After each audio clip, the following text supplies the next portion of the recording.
본 말씀을 통해서 이 마음의 겉과 속을 일치시키라 제목으로 말씀 증거하겠습니다.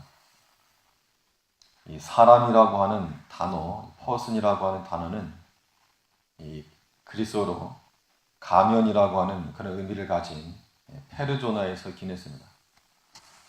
그래서 사회적으로 사람은 여러 가지 상황에 맞게 가면을 쓰며 행동하는 것을 표현하는데, 속으로는 좋지 않지만 겉으로는 평온한 척을 하고, 또 때로 겉으로는 좋지 않지만 속으로는 즐거워하는 경우도 있습니다.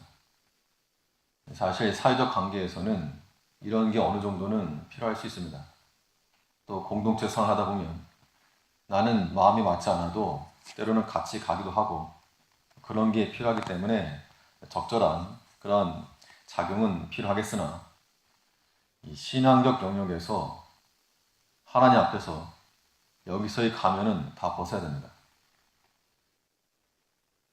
우리의 모든 것을 다 꿰뚫어 보시는 하나님이심으로 우리의 마음과 겉을, 속과 겉을 일치시키는 것이 우리에게 필요한데, 그러면 우리 마음의 이 겉과 속을 어떻게 일치시키겠는가? 하나로 만드는 방편이 무엇이겠는가? 오늘 본 말씀을 통해서 살펴보겠습니다. 먼저는 우리의 마음의 겉과 속이 일치되려면 우리 마음이 하나님을 향하여서 항상 준비되어 있어야 한다는 겁니다. 상황에 따라 움직이는 것이 아니라 이미 마음의 준비가 끝난 상태에서 하나님을 찾아야 우리 신앙적인 속과 겉이 일치할 수 있다는 겁니다. 오늘 본문에 보면 이 광야 백성들은 자기들의 탐욕으로 음식을 구하다가 하나님의 진노를 받았습니다. 근데 그 진노 가운데서 하나님께서 이 하나님 말씀에 어긋나면서까지 먹고 마시던 그 일부를 치셨는데, 사람들이 해를 당하고 나니까 그제서야 하나님을 찾고 돌이켰다 그랬습니다. 근데 그 마음이 진실한 마음이 아니라 위기를 모면하려고 하는 가면이었다고 그렇게 말하고 있는 겁니다.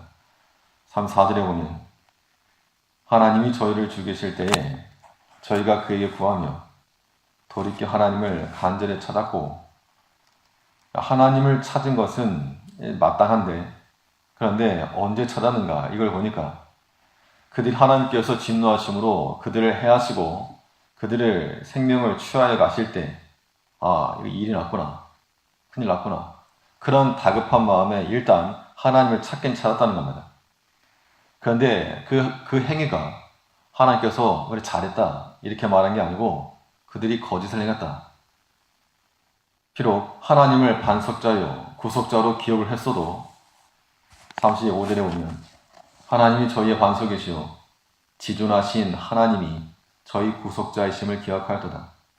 36절에 그러나 저희가 입으로 그에게 아첨하며 자기 혀로 그에게 거짓을 말하였으니, 그들이 비록 우리의 반석이시요 지존자이신 하나님을 찾고 구하고 그랬지만 그들의 그 말이 아첨하는 것이며 또한 거짓을 말하는 거라 그랬습니다.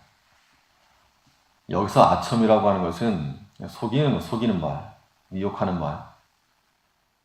속으로는 하나님을 찾을 마음이 전혀 없었는데 사람들이 죽어나가니까 일단 찾았다는 겁니다. 그럴지라도 하나님을 찾는 것이 중요하긴 하겠지만 하나님께서 이러한 것들에 대해서 그건 거짓이다, 아첨이다 이렇게 말했다는 겁니다. 사실 우리 개개인의 모습을 살펴보면 이런 모습들이 우리에게서도 발견될 수 있습니다.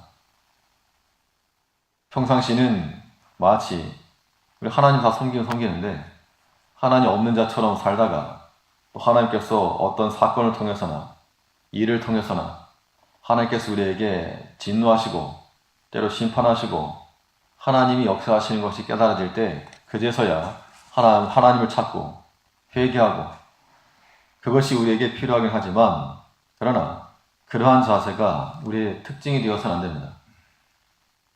우리는 항상 평상시에도 언제나 하나님을 향하여서 우리 마음이 준비되고 하나님을 향해야지 그런 상황에 따라서 찾다 보면 그 상황이 지나가면 또 언제 그랬냐는 듯이 하나님 떠나고 마음 돌이킬 가능성이 크다는 겁니다. 간절히 하나님을 찾을 때 하나님께서 도와주시면 또 언제 그랬냐는 듯이 그런 것이 마치 아첨하는 것이요 혀로 거짓을 말하는 겁니다. 비록 저희가 반석이시요 지존하신 하나님을 기억하였어도 그 기도 가운데 그 하나님을 언급하였어도 하나님께서 그런 마음은 정한 마음이 아니다. 하나님이 심판의 대상이 될 것을 말씀했다는 겁니다. 37절에서 이는 하나님께 향하는 저희 마음이 정함이 없으며 이 광야 백성들에 대해서 하나님께서 결론적으로 항상 하나님을 찾거나 하나 앞에 준비된 상태로 나가지 못하고 그냥 어떤 사건 때문에 위기 모면하려고 나오는 그 일에 대해서 마음이 정하지 못하다. 마음이 정하지 못하다, 정함이 없다라고 하는 것이 하나님을 향하여서 세워지지도 않고 준비되지도 않았다 그 이야기입니다. 우리가 어떤 일을 할 때 그 마음의 준비를 하고 일을 맞이하면 충분히 유연하게 대응을 하겠는데 갑작스럽게 닥친 일들에 대해서는 당황하게 됩니다. 하나님께서 우리에게 임하실 때 언제든지 임하실 수 있는 하나님이 되셔야지 갑작스레 닥친 손님과 같이 그런 상황이라면 하나님께서 기뻐하지 않는다는 겁니다. 우리 마음이 상황 논리에 따라서 바뀔 것이 아니고 처음부터 하나님을 향한 마음이 준비가 되어 있어야 됩니다. 하나님께로 이 마음을 세팅해 놓고 나가야지 그렇지 않고 상황 봐서 하겠다. 이건 악한 겁니다. 다니엘은 왕의 진미를 먹으면서 출세할 수 있는 그 길이 있었을 때 상황 논리에 따라가지 않았고 충분히 그럴 수 있었는데 나라가 망했고 나라도 잘 돼야지. 그런데 그런 상황에서 마음을 정하고 또 뜻을 정하여 왕이 내는 음식을 먹지 않았다는 겁니다. 이것이 하나님을 향한 이 마음의 겉과 속이 일치하는 겁니다. 우리가 사람의 형편을 따라서 이런 생활할 때가 많이 있는데 형편이 어려우면 또 상황이 좋지 않으면 하나님을 간절히 찾다가 또 괜찮아지면 버렸다가 마치 하나님을 들었다 놨다 하는 것처럼 그런 자세가 우리 가운데 있으면 안 될 것이고 항상 하나님을 향한 마음이 준비된 상태에서 언제든지 주께서 임하실 때 영접을 하고 주께서 쓰시고자 하실 때 여기 있나이다 하고 내어드릴 수 있는 그런 마음이 있어야지만이 우리의 마음, 겉과 속에 일치가 있을 거라고 하는 겁니다. 우리의 마음이 또 일치되려면 어떻게 되는가? 우리의 생활이 하나님의 언약에 지탱되고 있어야 됩니다. 우리의 생각하는 것이나 이 마음의 모든 것들이 이 약속의 말씀으로 버텨내는 게 중요하다는 겁니다. 때로는 여러 가지 시험이 일어나게 되면 사람의 생각 자체가 부정적이 될 수 있습니다. 때로 다른 사람의 본 의를 알지 못하고 또 오해할 수 있다는 겁니다. 그럼 스스로의 생각이 무너지는 겁니다. 때로는 스스로 마음이 낭망하기도 하고 우리 어떤 그런 일을 만났을 때 어떻게 할 것인가? 주의 언약과 그 말씀을 기억해내서 우리 약한 곳을 수축해야 됩니다. 집어넣어서 균형을 맞춰야 됩니다. 어떤 일이건. 이 광야 백성들에 대해서 하나님께서 말씀하시기를 그들의 마음이 정함이 없다. 또 그들의 삶 가운데서 하나님의 약속에 대해서 성실하게 이행하지 않았다. 이렇게 평가하고 있습니다. 37절에 이는 하나님께 향하는 저희 마음이 정함이 없으며 그의 언약에 성실치 아니하였으므로다. 이 언약에 성실하다는 것은 언약에 지탱한다 그런 의미가 들어있는데 그들의 삶 가운데서 하나님의 신실하신 언약에 굳게 붙들지 못하고 먹을 게 없으면 없다 하고 또 더우면 덥다 하고 마치 어린 아이들처럼 그렇게 투정 부리다가 하나님의 진노를 일으켰다는 겁니다.